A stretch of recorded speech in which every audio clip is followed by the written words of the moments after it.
పునరుద్ధరణైన యేసయ్య నామాన మీ అందరికీ శుభాభివందనాలు. ఈ పూట మనం అపోస్తుల కార్యాల్లో 8వ అధ్యాయంలో 26వ వచనం నుండి 40వ వచనం వరకు ధ్యానించబోతున్నాము. ఎక్కడో ఇథియోపియా అట, నపుంసకుడంట, యెరూషలేము వచ్చాడంట, సంఘం యొక్క చరిత్ర పోగొట్టును మార్చాడంట. మార్చింది తన్నే, కానీ ఈ కథకు వెనకాల ఉంది ఎవరంటే మన ఊహలకు అందని ఆత్మ, అనూహ్యమైన ఆత్మ. సంఘం అనుకుని ఉండేది కాదు. లూకా కూడా రాస్తున్నప్పుడు ఇది నేను రాయాలా అని అనుకున్నాడు. ఫిలిప్పు నేను అక్కడికి వెళ్ళాలా, తనను కలవాలా అని అనుకున్నాడు. మనము అనుకోనివి మన చేత చేయించే అనూహ్యమైన ఆ ఆత్మ ఉంది కదా, ఆ ఆత్మే సంఘం యొక్క చరిత్ర వెనకాల ఉంది. ఫిలిప్పునే కాదు, లూకానే కాదు, పేతురునే కాదు, పౌలునే కాదు, ఆఖరికి ఎక్కడో ఇథియోపియా నుండి వచ్చిన నపుంసకును కూడా ఆత్మ ఉపయోగించుకుంది. అదే ఆత్మ నిన్ను నన్ను ఉపయోగించుకుంటుంది. ఈ యొక్క వీడియో రిలీజ్ చేసే సమయానికి నేను ఆఫ్రికా ఖండంలో గానా అనే ఒక దేశంలో ఉంటాను. ఎందుకు? గానాలో ఉన్న మన క్రైస్తవ సోదరిమణుల దగ్గరికి గడిపి వాళ్ళ యొక్క ఆత్మీయత గురించి, వాళ్ళ యొక్క భక్తి గురించి నేర్చుకోవడానికి నా స్టూడెంట్స్తో పాటు నేను వెళ్తున్నాను. సంఘాలను విజిట్ చేస్తాము, వాళ్ళతో ఆరాధిస్తాము, వాళ్ళతో గడుపుతాము, వాళ్ళ యొక్క సాక్ష్యాలు వింటాము. తిరిగి బలపరచబడిన వారుగా, ఆత్మీయంగా స్థిరపరచబడిన వారుగా రావడానికి మేము అక్కడికి వెళుతున్నాము. ఇప్పుడే ఎక్కడ ఉంటుండగానే ఆఫీస్లో ఉన్నప్పుడే ఈ వీడియో చేసి పెడుతున్నా. గానా గురించి మాట్లాడినప్పుడు, లేకపోతే ఇథియోపియా కానీ, నైజీరియా కానీ, కాంగో కానీ, కెన్యా కానీ మాట్లాడుతున్నప్పుడు చాలామంది అంటారు క్రైస్తవ్యం అక్కడికి ఇప్పుడే వచ్చింది 100 సంవత్సరాల్లోనే అని అంటారు. కాదు, ప్రారంభాల్లోనే క్రైస్తవ్యము అక్కడికి వెళ్ళింది. 1వ శతాబ్దమే. దాని గురించే లూకా రాస్తున్నాడు. లూకా రాసింది ఎప్పుడు? 1వ శతాబ్దంలోనే.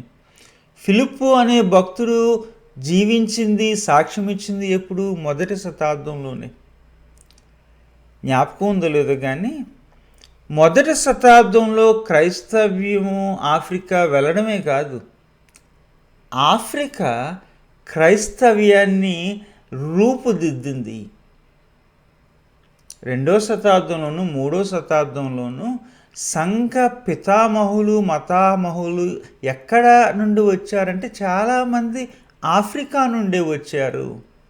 అగస్టిన్ అని, జెరోమ్ అని, జస్టిన్ మార్టైర్ అని, టెర్టులియన్ అని, వీళ్ళందరూ ఆ యొక్క ఆఫ్రికా నుండి వచ్చిన ఆత్మీయతను రూపుదిద్దారు. మన వేదాంతం, మన యొక్క ఆచారాలు చాలా మటి అంత్యోకలోనే కాదు, అలెగ్జాండ్రియాలోను 2-3 శతాబ్దాల్లో ఇథియోపియాలోను, టునీషియాలోను షేప్ అయినాయి. అంటే క్రైస్తవ్యం అర్థం చేసుకోవాలంటే ఆఫ్రికాని అర్థం చేసుకోవాలి. కొంతమంది ఏమంటారంటే పుట్టినిల్లు ఆ యొక్క పాలస్తీనా అయితే అవ్వచ్చు, కానీ ఆ చిరుప్రాయంలో క్రైస్తవ్యం పెరిగిన ఇల్లు ఎక్కడ అంటే ఆఫ్రికాయే అంటారు. మరి ఏంటండి అపోస్తుల కార్యాల్లో గమనించండి. మేడగదిలోకి ఆత్మ దిగి వచ్చినప్పుడు ప్రపంచంలో చాలా దేశాల నుండి వచ్చిన వాళ్ళు అక్కడ ఆ రోజున ఉన్నారు. కొంతమంది ఆఫ్రికా వాళ్ళు కూడా అవ్వచ్చు. సంఘము ఎదిగింది. ఎదగడమే కాదు, పయనించింది. యెరూషలేము నుండి సమరయ్య, గలిలయ, బూదిగంతాల వరకు అంటే అక్కడ అర్థం ఏంటంటే రోమా సామ్రాజ్యం అంతా విస్తరించింది. లూకా రాసినప్పుడేమో సమరయ్య, గలిలయ, బూదిగంతాలు అంటే ఓ మాటలో చెప్పాలంటే అనటోలా, కొరింది, సిరియా అలాగ రోమా వరకు వెళ్ళింది. ఆ రోజుల్లో రహదారులు చక్కగా ఉండేవి. ప్రతి రహదారి రోమా వైపు వెళ్తే ఈ ప్రసంగికులు ఏమనుకునేవారంటే అందరూ రోమా వైపే వెళ్దాము అనుకునేవారు. ఈ అపోస్తల కార్యాలు మీరు చదివినప్పుడు ఈ చాలా మార్గాలు అటు వెళ్తున్నాయి. ఎటు? పశ్చిమానికి, ఉత్తరానికి, రోమా వైపు. కానీ అన్ని మార్గాలు, అన్ని రహదారులు రోమాకి వెళ్ళాల్సిన పని లేదు అని ఆత్మ. ఒక రహదారి ఇథియోపియా వైపు వెళుతుంది. నాకు బాగా నచ్చిన మాట ఏంటి, యెరూషలేము నుండి గాజా వైపు, దక్షిణము వైపు. ఈ రోజుల్లో ఇప్పుడు పోరాటం జరుగుతుంది కదా, ఆ ప్రాంతంలోనే జరుగుతుంది. ఆ పుణ్యక్షేత్రంలోనే ఇప్పుడు రక్తభూమి అయిపోయింది అది. ఆ పుణ్యక్షేత్రంలోనే ఈ ఇథియోపియా నుండి వచ్చిన నపుంసకుడు దేవుని యొక్క వాక్యాన్ని చదువుతూ దేవుని యొక్క కుటుంబంలో బాప్తిస్మం ద్వారా ఒకడయ్యాడు. అన్నాను కదా, లూకా ఇష్టం ఉందో లేదో కానీ ఒకసారి అంటాడు, మరి ఇది కూడా చెప్పేనేయండి అని చెప్పేసి ఆ రహదారిలో ఉన్న ఈ వ్యక్తి గురించి చెప్పేశాడు. నాకు నచ్చిన మాట ఏంటంటే అది అరణ్య మార్గము, హైవే, ఇంటర్నేషనల్ హైవే. అలాగేనా దానికి ఏం పేరు పెట్టాడంటే అరణ్య మార్గము. అంటే ఎవరికి చెందనోళ్ళు, అయోమయంగా ఉన్న వాళ్ళు ప్రయాణం చేసేది. ఒక్కోసారి నష్టపోయే అవకాశాలు ఉన్నాయి, దొంగలు వచ్చే అవకాశాలు ఉన్నాయి, దోచుకొనబడే అవకాశాలు ఉన్నాయి. కానీ ఆ అరణ్యంలోనే అద్భుతాలు జరుగుతాయి. ఈ యొక్క వాక్యంలో అలాంటి అద్భుతాన్ని ఒక దానిని మనము చూస్తున్నాము. రోమా సామ్రాజ్యం యొక్క అంచులకు వెళ్తున్న, కేంద్రానికి వెళ్తున్న ఈ సువార్త రోమా సామ్రాజ్యాన్ని దాటి ఇథియోపియా, సుడాన్ అనే ఆ యొక్క ప్రాంతాలు ఒక సామ్రాజ్యంగా ఉన్నాయి. అక్కడ ఒక రాణి ఉండేది, క్యాండస్ అనే రాణి. ఆ రాణి గారి యొక్క ట్రెజరీలో మంత్రి గారు, ధనాగారం, డబ్బులు ప్రింట్ చేయడం, ఖర్చు పెట్టించడం, ప్రణాళికలు చేయడం, ఒక కీ పొజిషన్. మన భాషలో చెప్పాలంటే ఆర్థిక మంత్రి. అలాంటి మంత్రి గారు. వింత ఏంటంటే యెరూషలేముకు వచ్చాడు. ఆయన యూదుడు కాదు, ఇథియోపియాకు చెందాడు, కానీ యెరూషలేముకు వచ్చాడు. ఎందుకు? ఆ రోజుల్లో ఉండేవారు యూదులే కాదు యెహోవాని నమ్మింది. ఎక్కడెక్కడైతే యూదులు వెళ్ళారో వాళ్ళ యొక్క నమ్మకాన్ని మిగిలిన వాళ్ళకి చెప్పేవారు. చాలామంది ఆకర్షించబడి యెహోవా ఎడల భయభక్తులు కలిగి, అపోస్తల కార్యాల్లో లూదియా గురించి కూడా చెప్తారు, యెహోవా ఎడల భయభక్తులు కలిగి ప్రార్థించడమే కాదు, ధర్మశాస్త్రాన్ని చదవడమే కాదు, అప్పుడప్పుడు పండుగలకి యెరూషలేముకి యాత్రలు వచ్చేవారు. అలాంటి వారిలో ఒకడు. లూకాకి ఇష్టం ఉందో లేదో కానీ చెప్పాలి కాబట్టి చెప్పాడు, ఆత్మ చెప్పమంది కాబట్టి చెప్పాడు అనడానికి కారణం ఏంటంటే లూకా ఈ వ్యక్తి యొక్క పేరు చెప్పడు, ఊరు చెప్తాడు. ఇథియోపియా. ఈ వ్యక్తి యొక్క పేరు చెప్పడు. అందరిలా కాదు, ఆడా కాదు, మగా కాదు, వీడు నపుంసకుడు అని చెబుతాడు చాలా తేలిగ్గా. కానీ ఆ తేలికగా చెప్పిన ఆ యొక్క కథ లూకా యొక్క ఆ కథనం పోగటికి నిర్వచించేదిగా అయింది. ఎందుకంటే తర్వాత అధ్యాయంలో యేసు అందరికీ ప్రభువు. ఎందరికీ? యూదులకే కాదు, యూదేతరులకి. ఎందరికీ? ఆఖరికి ఇథియోపియాలో ఉన్న వాళ్ళకు కూడా. ఎవరికి? ఆడవాళ్ళకే కాదు, మగవాళ్ళకే కాదు, నపుంసకులకు కూడా యేసు అందరికీ ప్రభువు అని ముందు అధ్యాయంలో చెప్పబడేదానికి ఇది ప్రిపరేషన్, సిద్ధపాటు. ఆరాధనకు వచ్చిన ఒక నపుంసకుడు. ఫిలిప్పు చేసింది ఏంది? ఆత్మ చెప్పింది, ఆత్మ నడిపించింది.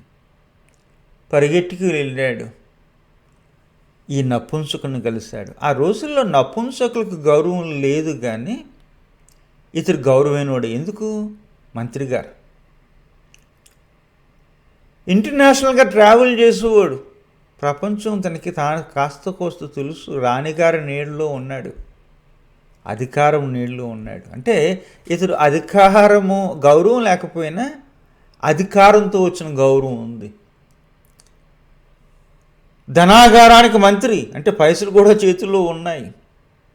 రథం, గుర్రాలు, లేకపోతే ఒంటెలు ఉన్నాయి, నడిపేవారు ఉన్నారు. కానీ ఇతను దేవుని యొక్క కుటుంబంలో ఇంకా భాగము కాదు. అది ఫిలిప్పు యొక్క లెక్క. ఆత్మ ఎలా ఉంది కదా అని చెప్పి వెళ్ళాడు, పరిగెత్తుకుని వెళ్ళాడు. వెళ్ళిన తర్వాత ఈ యొక్క నపుంసకుడు వాక్యాన్ని, యెషయా గ్రంథాన్ని చదువుతుంటే అంటాడు, అర్థమవుతుందా అని అడుగుతాడు. నిజానికి ఈ యొక్క కథలో కథ నడిపించేది ఆత్మే, వాస్తవమే. కానీ ఫిలిప్పు భాగం కన్నా నపుంసకుని యొక్క భాగం ఎక్కువ ఉంది. ఫిలిప్ ఏంటంటే ఆత్మకు లోబడి పరిగెత్తుకుని వెళ్ళి అర్థమవుతుందా అని అడుగుతుంటే నపుంసకుడు అంటాడు, ఇదిగో ఎలాగర్థమవుతుంది నాకు? ఎవరొకరు నాకు త్రోవ చూపిస్తే తప్ప, అర్థం చేస్తే తప్ప, ఎలాగ దేవుని యొక్క కుటుంబంలో నేను భాగం అవ్వాలని చెబితే తప్ప. అయ్యా, అపోస్తలులు ఉన్నారు, తర్వాత మళ్ళీ డీకన్స్ ఉన్నారు. ఫిలిప్ గారు, మీరు డీకనే, మీకు మరలా ప్రసంగం చేయాలి, వాక్యం అర్థం చేయాలి అని మీరు చెప్పాలా? నపుంసకుడు ఫిలిప్పుకి చెప్పింది అదే, ఇదిగో పట్టి చెప్పనవసరం లేదు, నువ్వు చెబితే తప్ప నాకు అర్థం కాదు అని చెప్పి ఫిలిప్పు యొక్క పిలుపును నపుంసకుడు నిర్వచించాడు, జ్ఞాపకం చేశాడు. ఇదిగో వాక్యాన్ని అర్థం చేయవా నాకు అని చెప్పేసి. రథంలో కొంతసేపు వెళ్ళారు, ప్రయాణం చేశారు. ఆ యెషయా గ్రంథంలో ఈ సర్వెంట్ సాంగ్స్ అంటారు, సేవకుని, పరిచారకుని యొక్క దీని గురించి ఆ యెషయా గ్రంథం గురించిన అవగాహన కాస్తో కోస్తో నపుంసకునికి ఉంది, ఫిలిప్పుకి ఉంది. నిజానికి ముందు అధ్యాయాలకు వెళ్ళినప్పుడు ఒక దర్శనం కూడా ఉంది. ఏంటంటే ప్రతి ఒక్కరూ యెరూషలేము వైపు వస్తారు అనే దర్శనం యెషయా గ్రంథం చివరి అధ్యాయాల్లో ఉంది. ఇప్పుడు అదే జరుగుతుంది. ఎక్కడో ఇథియోపియా నుండి యెరూషలేముకి రక్షణ కొరకు, రక్షణ ప్రణాళికలో, రక్షణ కుటుంబంలో ఒకటవడానికి ఎవరో ఇథియోపియుడు వస్తున్నాడు. ఫిలిప్పు ఏం చేయలేదు, సంశయంతో ఆలోచిస్తున్నాడు. చెప్పమంటే వాక్యం చెప్పాడు. అక్కడ నపుంసకుడు అంటాడు, నీళ్ళు అక్కడ అంటాడు. అందరికి కాదు, కానీ కొంతమందికి ఆ రోజుల్లో అవగాహన ఏంటంటే, ఎవరన్నా దేవుని కుటుంబం భాగం అవ్వాలంటే సున్నతి పొందాలి. వీనికి ఆ అవకాశం లేదు. అందుకని చెప్పి ఆడోళ్ళకి మగోళ్ళకి ఎవరైనా నపుంసకులు ఇలాంటి వాళ్ళు ఉన్నప్పుడు యెహోవాను నమ్మి ధర్మాన్ని వెంబడిస్తాము అన్నప్పుడు వాళ్ళు కూడా దేవుని కుటుంబంలో భాగమే అనడానికి మొదటి శతాబ్దం కల్లా ఏం చేసేవారంటే, యూదుల్లో కొంతమంది, మరి ముఖ్యంగా పరిసయ్యులు బాప్తిస్మాలు ఇచ్చేవారు. కావాల్సిందల్లా ఏంటి? నీళ్ళే. ఈ విషయం నపుంసకుని తెలుసు. అంటాడు, వాక్యం అర్థం చేసావు కదా, ఇంకా ఆలస్యం ఎందుకు? నీళ్ళు ఉన్నాయి, నేనున్నాను, ఆత్మ ఉంది ఇక్కడ, బాప్తిస్మం ఇవ్వా అని అడుగుతాడు. అంటే డీకన్ గారు, ఫిలిప్ గారి యొక్క బాధ్యతను ఆత్మదేవుడు ఈ యొక్క నపుంసకుల ద్వారా జ్ఞాపకం చేశాడు. ఎవరికన్నా అర్థం కాకపోతే వాక్యం అర్థం చేయి. ఎవరన్నా దేవుని యొక్క కుటుంబానికి బయట ఉంటే సంశయించొద్దు, ఆలోచించొద్దు. నీళ్ళుంటే బాప్తిస్మం అని ఆత్మదేవుడు నపుంసకుని ద్వారా ఆ రోజు ఫిలిప్కి మార్గం చూపించాడు, ఫిలిప్కి త్రోవ చూపించాడు. ఓ మాటలో చెప్పాలంటే త్రోవ చూపించింది ఫిలిప్ కాదు, ఫిలిప్కి త్రోవ చూపించింది ఆత్మ నపుంసకుని ద్వారా. ఆ చివరి వచనాలు 39-40 వచనాల్లో నాకు నచ్చే మాట ఏంటంటే, ఎవరి దారిన వెళ్ళిపోయారు, ఒకరి మొక్కలు ఒకరు చూసుకోలేదు, కానీ నపుంసకునితో సువార్త ఇథియోపియా వెళ్ళిపోయింది. తర్వాత చరిత్ర చదివితే 2వ శతాబ్దం 3వ శతాబ్దం 3వ శతాబ్దంలో ఇథియోపియా, ఇందాక సుడాన్ ఇథియోపియా ఇది ఒక సామ్రాజ్యం. ఆ సామ్రాజ్యం అంతా రాణిగారితో పాటు అందరూ క్రైస్తవులు అయిపోయారు. అంతా కలిపి 200 సంవత్సరాల లోపులోనే అందరూ దేవుని మహిమను చూశారు. కారణం, ఫిలిప్కి త్రోవ చూపించాడు కదా, వాక్యం చెప్పాయా, బాప్తిస్మం ఇయ్యయ్యా అన్నాడు కదా. తను తిరిగి ఇంటికి వెళ్ళడం, మరి ఎవరికి చెప్పాడో ఎలా చెప్పాడో తెలియదు, కానీ విన్నవాళ్ళు మరి కొంతమందికి చెప్పారు. వాళ్ళ యొక్క సామ్రాజ్యం అంతా, వాళ్ళ యొక్క దేశం అంతా క్రైస్తవులుగా దేవుని యొక్క పిల్లలుగా మారిపోయారు. ఇదిగో, ఒక్కోసారి మనం సంశయిస్తాం, వాళ్ళని దేవుడు ఉపయోగించుకుంటాడా అని చెప్పి. ఇథియోపియా దేవుడు ఉపయోగించుకుంటాడా అని అప్పుడు ఆ రోజుల్లో సంఘం ఎలాగనుకుందో మనం కొంతమందిని చూసుకుని, ఆ జాతి, ఆ దేశం, ఆ రకం మనుషులు అని మనుషుల్ని, వాళ్ళ యొక్క రకాలను, లింగాలను, జాతులను చూచి దేవుని కుటుంబంలో వీళ్ళు భాగం అవుతారా అని అనుకుంటాం.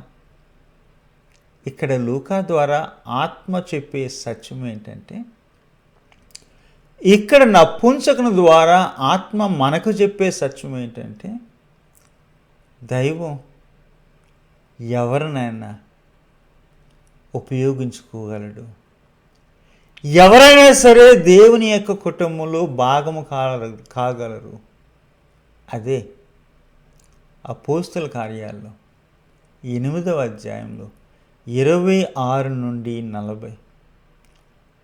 అందుకనే ఆఫ్రికా ఖండం వెళ్ళినప్పుడు నేను వాళ్ళ నుండి నేర్చుకోవడానికి, వాళ్ళలో ఉన్న దేవుని యొక్క సువార్తను, మహిమను చూడడానికి వెళ్ళేది. అందుకని మా ప్రయాణం గురించి ప్రార్థన చేయండి, మీ గురించి ప్రార్థన చేస్తూ ఉంటా. ఉంటాను మరి, సెలవు.